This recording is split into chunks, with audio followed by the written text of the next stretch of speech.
Hello friends, જય માતાજી, જય શ્રી કૃષ્ણ.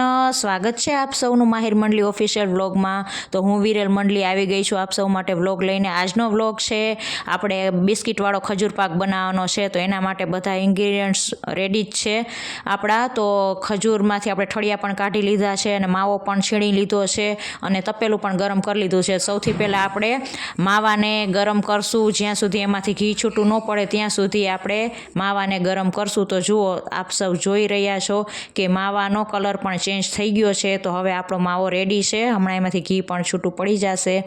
એટલે માવો આપણો રેડી છે. હવે આપણે ખજૂરને પણ ઘીમાં શેકી લેશું.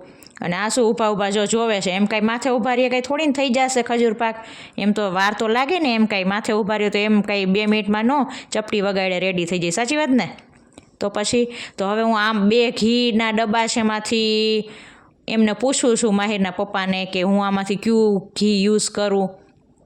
તો આપણો માવો પણ જુઓ રેડી છે અને ખજૂર પાક માટે ખજૂર પણ આપણે ઘીમાં શેકી લીધો છે. અને બિસ્કિટને આવી રીતે ખજૂર પાકથી આપણે કોટિંગ કરવાનું છે. 3 લેયર્સ કરવાની છે. એકની ઉપર એક એવી રીતે 3 બિસ્કિટ અને પછી 3 લેયર્સ થઈ જાય આખું કોટિંગ કરી નાખવાનું છે આપણે ખજૂરથી બિસ્કિટને. અને પછી આવી રીતે ટોપરાનું જે ખમણ હોય એમાં પણ આવી રીતે લાસ્ટ ટાઈમ કોટિંગ કરવાનું છે.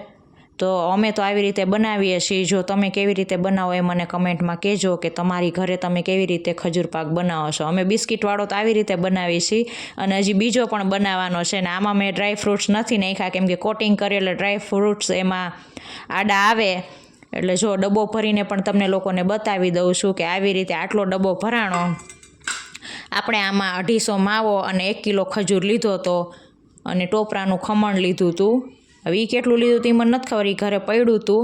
અને જુઓ, કટ કરીને પણ તમને બતાવું છું કે આવી રીતે બિસ્કિટના આપણે 2 પાર્ટ કરશું ને, એટલે જો આવી રીતે 3 લેયર્સ કેવી બિસ્કિટની અંદરથી બતાવી છે ને, બિસ્કિટની અને ખજૂરની આવી રીતે કેવા કેક જેવો લાગે છે ને 3 લેયર્સવાળો. તો જો આવી રીતે આપણે 2 પાર્ટ કર્યા છે. હમણાં હું 4 પાર્ટ પણ કરીશ કે જેથી આપણે કોઈ ગેસ્ટને આપવો હોય, કોઈ છોકરાને આપવો હોય તો ખોટો બગાડ ના થાય. એટલે હું તમને બતાવીશ કે આવી રીતે હજી તો 2 પાર્ટ જ કર્યા છે. અને જુઓ, પ્લેટ પણ મેં ડેકોરેશન કરી દીધી છે તમને લોકોને બતાવવા માટે કે જો આપણે આવી રીતે આપણો ખજૂર પાક રેડી છે. કેવો સરસ મસ્ત મજાનો બન્યો છે ને આપણો ખજૂર પાક. તો આમાં આપણે લોકોએ બિસ્કિટ છે ને મેરીગોલ્ડ યુઝ કરવાના છે કેમ કે એ મોરા આવે છે. કેમ કે ખજૂર ઓલરેડી સ્વીટ હોય જ એટલે પછી બહુ મીઠું મીઠું ભાવે નહીં. એટલે બિસ્કિટ આપણે છે ને મેરીગોલ્ડ યુઝ કરવાના છે. જે ડાયાબિટીસવાળા લોકો ખાય છે, ઘઉંના આવે છે, એ બિસ્કિટ આપણે યુઝ કર્યા છે.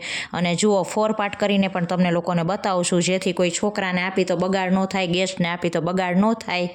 અને પછી ડબરામાં ભરીને પણ તમને ડબ્બામાં ભરીને પણ બતાવી દઈશ. તો આજનો વિડીયો કેવો લાગ્યો? જો સારો લાગ્યો હોય તો મારા વિડીયોને લાઈક કરો, શેર કરો અને હા, સબસ્ક્રાઈબ કરવાનું ના ભૂલતા. તો મળીએ બીજા વ્લોગમાં. ત્યાં સુધી બધાને જય માતાજી, જય શ્રી કૃષ્ણ.